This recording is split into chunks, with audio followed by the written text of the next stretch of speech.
Bismillah ar-Rahman ar-Rahim. Dear students, welcome to this course. The course of today is about vocabulary and study skills. And we will start with the first unit, talking about language. Vocabulary skills is more about how to study vocabulary and focus on not what to study only, but how to study it. Because how to study vocabulary saves the time. But what to study, it will take longer time from you.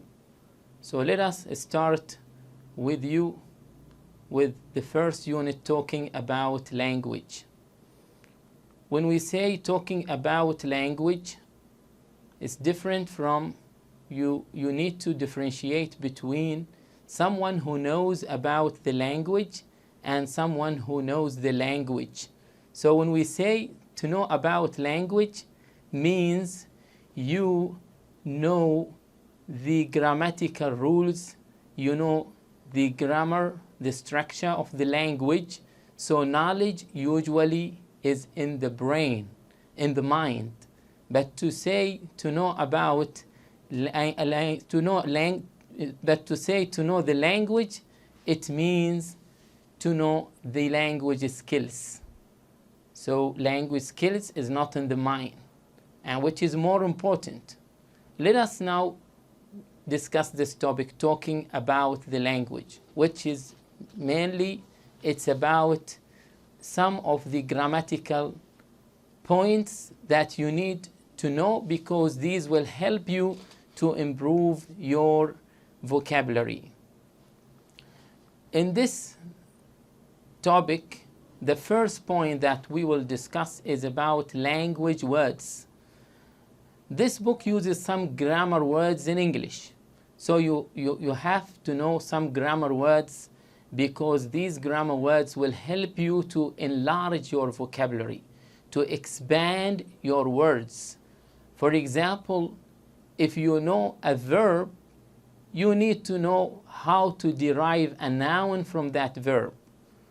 So it's very important to know how to make, for example, an adjective if from the verb itself or from the noun, or how to change this into this. So understanding only one word class like a noun can help you to know more vocabulary related to it. Let us first talk about the first grammar word, which is noun. What is a noun? A noun is a person or a thing. When we say a person, it refers to people. When we say a thing, it could be animals or any other things that are not related to human beings. So a thing or a person is a noun.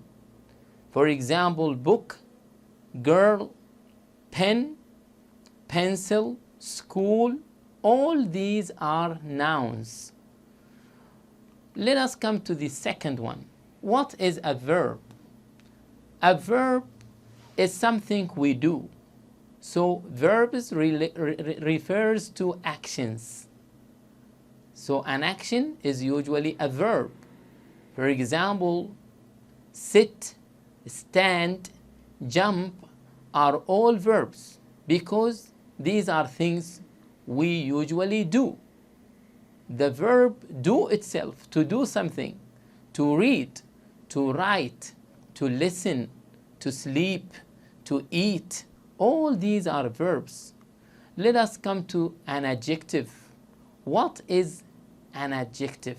What does it mean, adjective? Adjective means is a word that describes a person or a thing. So it's a word that describes a noun. A word usually describes a noun, a person or a thing. We agree that noun refers to a person or a thing. So the word that describes a noun or a person or a thing is called what? An adjective. Example for this: good, bad, happy, sad, etc. Let us come to adverb. So here, by giving you example about an adverb, you will understand the difference between adjective and adverb. So the adjective describes the verb. The adjective describes the person or a thing, but the adverb describes a verb. So it is called adverb.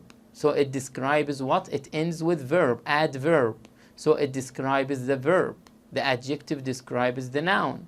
Example for this: slowly, badly. We usually add ly.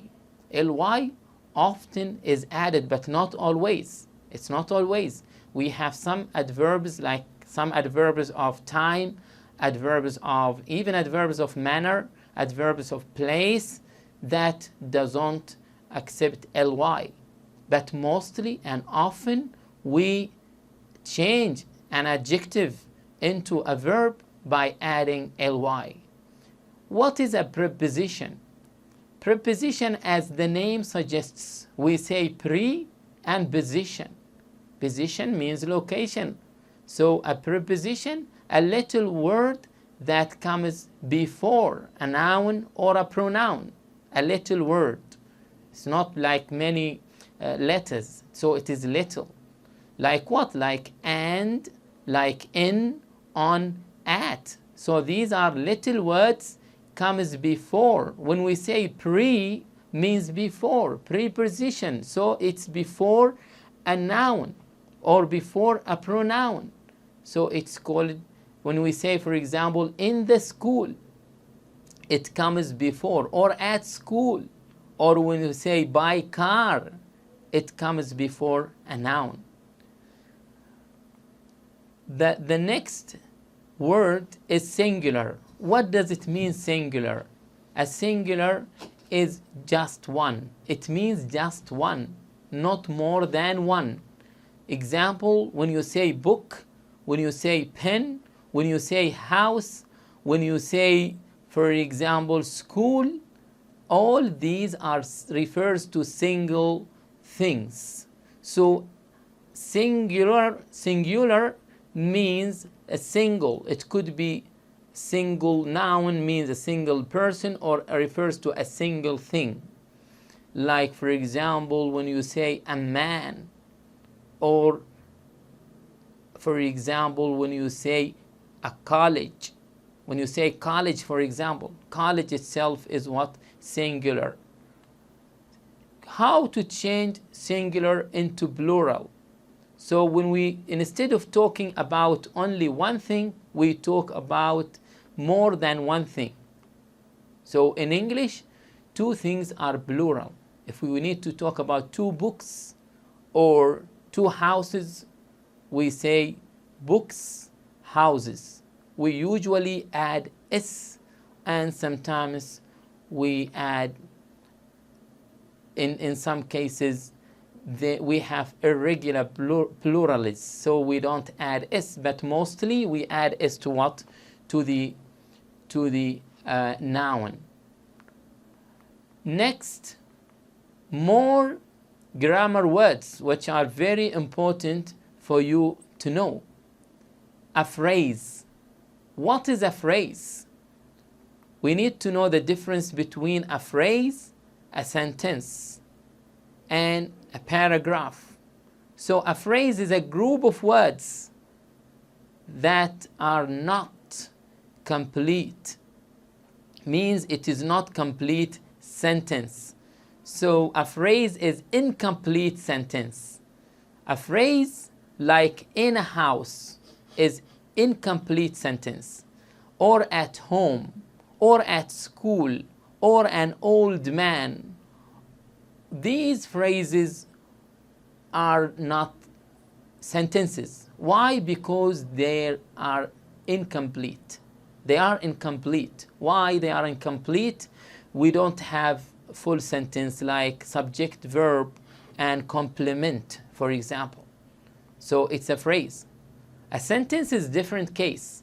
A sentence is a complete idea in writing, beginning with a capital letter and ending with a full stop.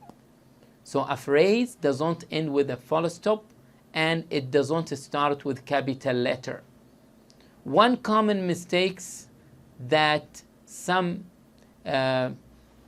make, for example, they capitalize phrases or they put a full stop at the end of phrases, especially if we have, for example, a multiple choice questions. We have 3 questions A, B, C, and we have phrases in these choices. They add full stop and they capitalize the initial letter of the first word, which is not correct. Because a phrase is not a sentence, so we don't need to end it with a full stop. A sentence like this one that you see on the screen: the man went into the room and closed the door. What are the features of this sentence? It starts with capital letter T and ends with a full stop. So what is a paragraph now? A paragraph is a short part of a text. So if we have an essay, for example, an essay contains several paragraphs. So it is a short part of a text. It could be one, but usually more than one sentences. More than one sentence. So we have either one or more sentences beginning with a new line. So if we have a new line that separates it from the previous parts of the text, here we can say this is what? This is a paragraph. So a paragraph usually more than one sentence. It could be 2, 3, 4, or 5 or more than this. An example of a paragraph is this one. This book has 60 units. Full stop, this is one sentence. And each unit has 2 pages, then full stop. So it's more than one sentence. Another term that you need to know regarding what? Because these will help you later in the course to develop your vocabulary. A dialogue. You need to know what does it mean, a dialogue. D, which is used as a prefix di, which is pronounced as D or die. Di is taken from Greek and Latin, which means two. So when we say a dialogue is a conversation between 2 people, usually between 2 people. So a conversation could be among more than 2 people. But a dialogue usually it's a conversation between 2 people. Example, Anne and Bill. How is Joe? Okay, thanks. This is a conversation. This is a conversation, but we call it a dialogue because it's between 2 people. What about question? What is a question? A question is a set of words that begin with capital letter. So this is a feature of a sentence. But what makes it different? What makes a question different from a sentence is that a question ends with what? With a question mark. Look here, are you English? So it starts with capital letter and ends with a question mark. Do you like school? Same case, it starts with capital letter and ends with a question mark. So here, an answer, question and answer. What is answer? Answer is a reply to a question. For example, are you English? The answer is yes, I am. Or do you like school? The answer is no, I don't, unfortunately. So yes, I am, no, I don't are answers to a question. Here we are talking about language. So when we talk about language, means this is knowledge. What is difficult for some students to apply that knowledge when they write. So you will find common mistakes that students write many sentences without ending them with what? With a full stop. Or they write many questions without ending them with a question mark. So it's necessary to apply the knowledge. It's easy to know the rule, but what we need to practice more is to apply the rule that we know, which is difficult. Sometimes it comes by the passage of time and by a lot of rehearsal and a lot of what? A lot of practice. Let us come to another point, which is the language of exercises in this book. So in order to answer the exercises, the tasks, the activities in this book, you have to know the language, which means the instructions that is given to tell you how to do certain exercises. Because understanding how to do an exercise is very essential. And you have to stick to the instructions that is given to you. Sometimes you will find some students read the instruction like circle something, but they underline it, which is against the instructions. And it tells that you don't understand the difference between circling and underlining. You have to understand the difference. So some instructions use it for the exercises. For example, match the words on the left with the words on the right. Draw lines. So this is one instruction. He said match the words on the left column with the words on the right column. And he tells you clearly, draw lines like this one. Orange, you will draw line to juice. So we say orange juice. And here chocolate, you draw line to ice cream and said chocolate ice cream. So this is matching. When you match, he tells you draw lines. Sometimes he will ask you to match and write a letter or write a number instead of saying draw lines. So you have to follow the instructions. Fill the gaps in the sentence. Sometimes they say fill in the blank. It's the same. Or fill in the blanks. So fill the gap, you have to fill the gap. Usually, instructions like this, if you have one gap, you need to add one word. You need to add one word. If it is two gaps, you need to add two words. And if three, add three. It's like this. The common mistake that you have one only line or space, but you add more than one word. So each space represents one word. Another instruction, correct the mistakes in the sentences. When we say correct, for example, Jack is in home today. Jack is at home today. So the correct thing, not in home, but at home. So this is said, correct the mistakes in the sentences, grammatical mistakes. So a common mistake, this is as interference of Arabic on English.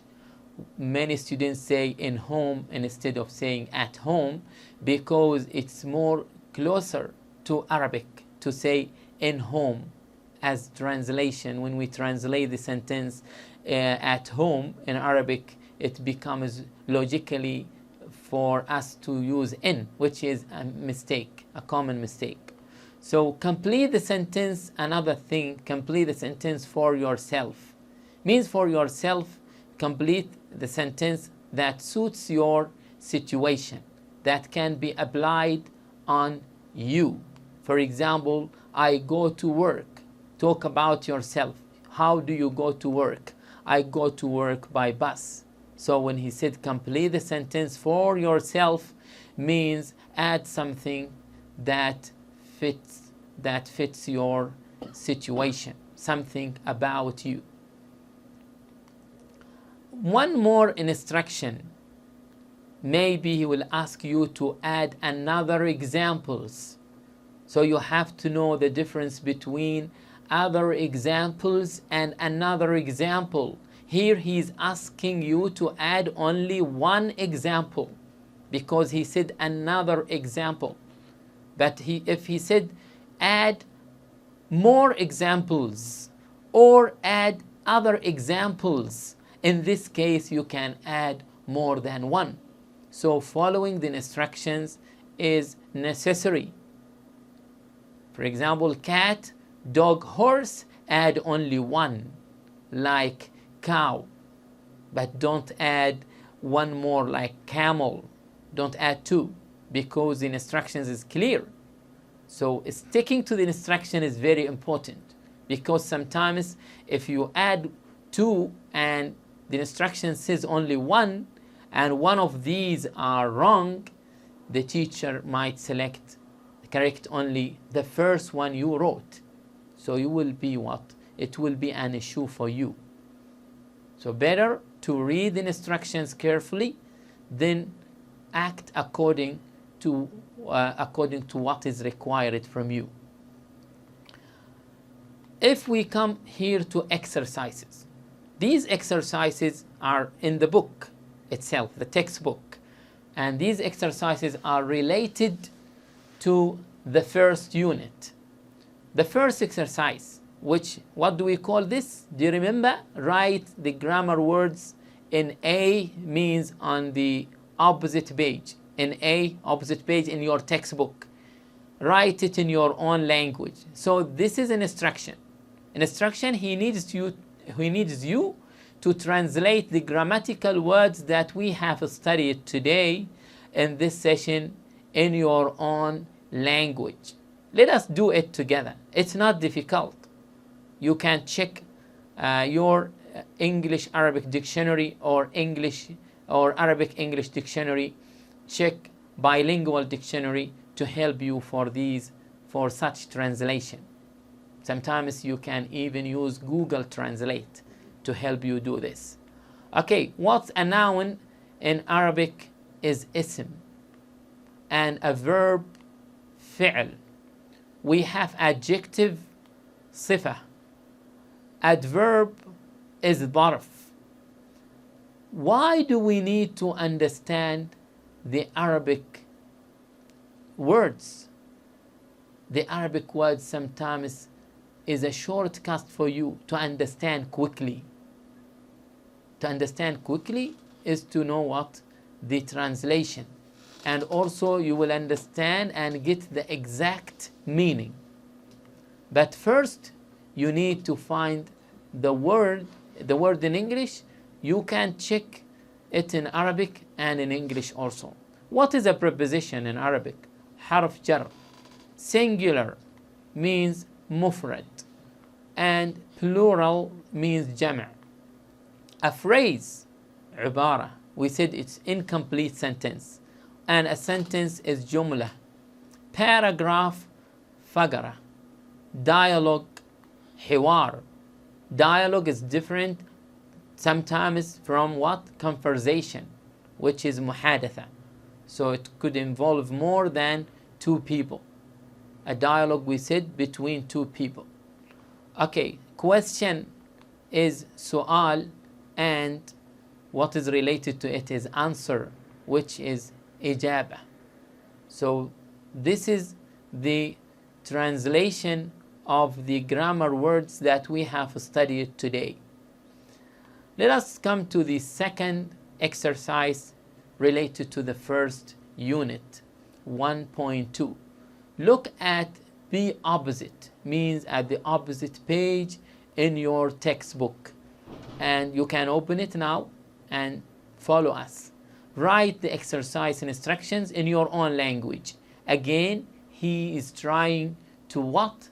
To help you to use translation as a learning tool, because when you translate, you will be able to compare between how instructions are written in English and how they are written in Arabic. So for example, the first one, match the words on the left with the words on the right. Draw lines. Here in Arabic we say صل كل كلمة في العمود الأيمن بالكلمة المناسبة في العمود الأيسر. Look here, we didn't say draw lines, because in Arabic when we say صل, it indicates using lines. Here, fill the gaps in the sentence. We translate it as املأ الفراغات في الجملة الآتية.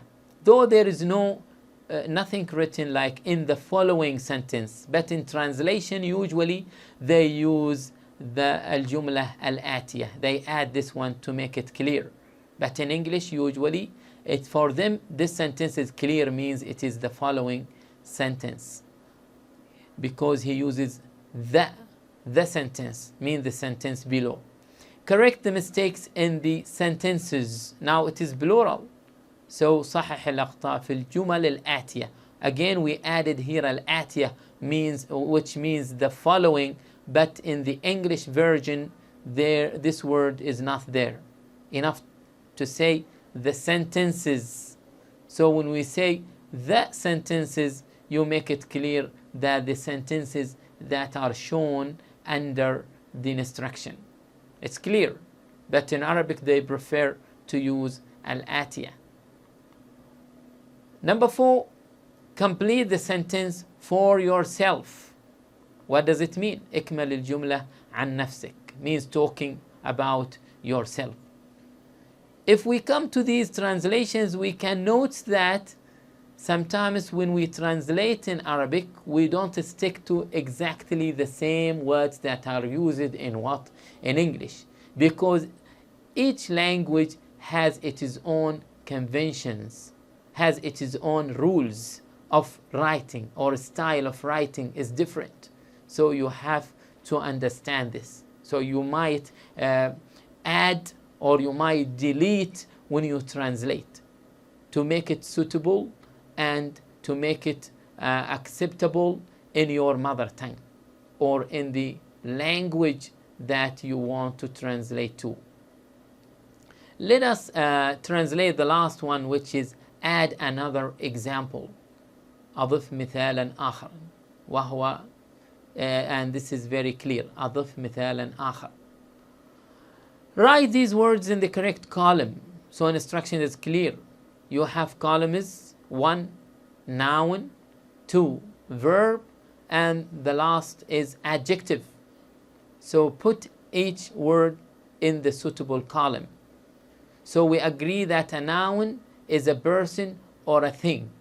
What are the things here that you see in front of you among these words that refers to a person or a thing? For example, the word book and the word house and the word word. These words are nouns, because they are either a thing or a person.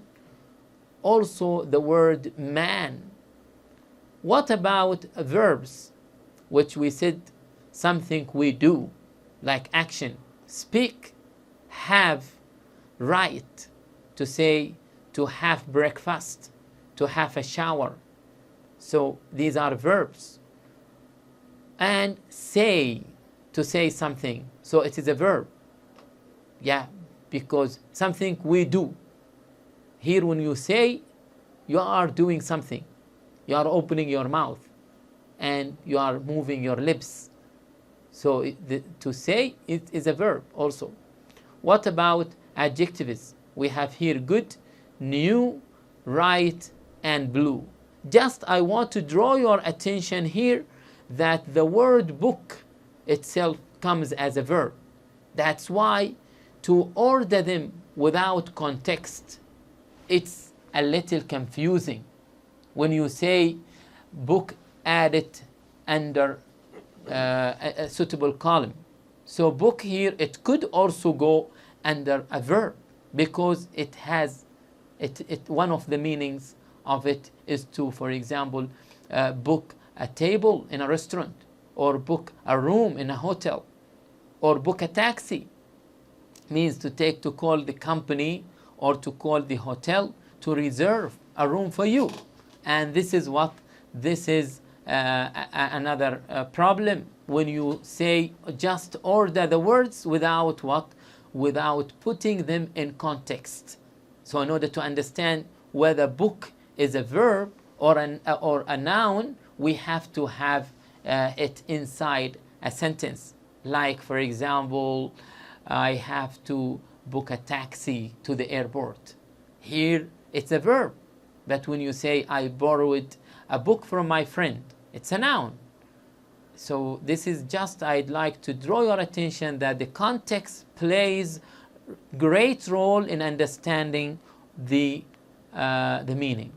Okay, let us come to this exercise. You can do it yourself. Think of 4 examples of prepositions. So preposition, many prepositions, we said prepositions is a little word that comes before a noun, like under, in, on, and so on. The other exercise, are these phrases, sentences, or questions? So you need to know to go back to the definitions and understand what is the difference between a phrase, a sentence, and a question. So if these starts with, for example, capital letter and ends with question mark, it is what? It is a sentence. With question mark, it's a question. If it ends with full stop and starts with capital letter, it is a sentence. But if it doesn't end with question mark or with what, or with a full stop, and it doesn't start with capital letter, this is usually what? A phrase. And a phrase is incomplete sentence. The idea, the full idea, the idea is complete, but you don't have a complete idea, like verb, subject, and object. When you say, for example, the first one is done for you, and the others you can do by applying the features that we have mentioned now. The last exercise, you can do it yourself because it is simple, easy. So when it said, what is the plural of book? So we add s, books, because we said book is a singular. So to make it plural, we add usually s. What is the singular of men? Men is plural. To make it singular, this is irregular. There is no s here, like feet. So the singular is foot. Like men, we have the singular as man. Is from a verb? No. Why? Because this is a little word, comes before a noun. So it is what? Can you guess? A preposition. Is cat an adjective? No, it's not an adjective. Why? Because it is a thing. Adjective, we said, it describes nouns, describe a thing or a person. So cat is not adjective. When you say a white cat, white here is what? The adjective. Is Jane loves Harry a phrase? No, it's not a phrase, because a phrase doesn't end with a full stop, and it doesn't start with capital letter. And a phrase is incomplete sentence. So this is a sentence. Is bad an adverb? No, it's not adverb. So what is it? This is adjective. How to change it into adverb? We said adverb describes a verb. So bad describes what? A thing, or we say a bad handwriting. So we are describing a thing here. So how to change this into adverb? We add ly, badly. So this is the end of of this unit, and I hope you understand everything in this unit. And this unit is crucial because it will help you to expand your vocabulary, to tell you, and it help you how to recognize the difference between noun and how to change a noun into a verb or a verb into adjective, and so on. I wish you to spend the best time, and see you in the next lesson.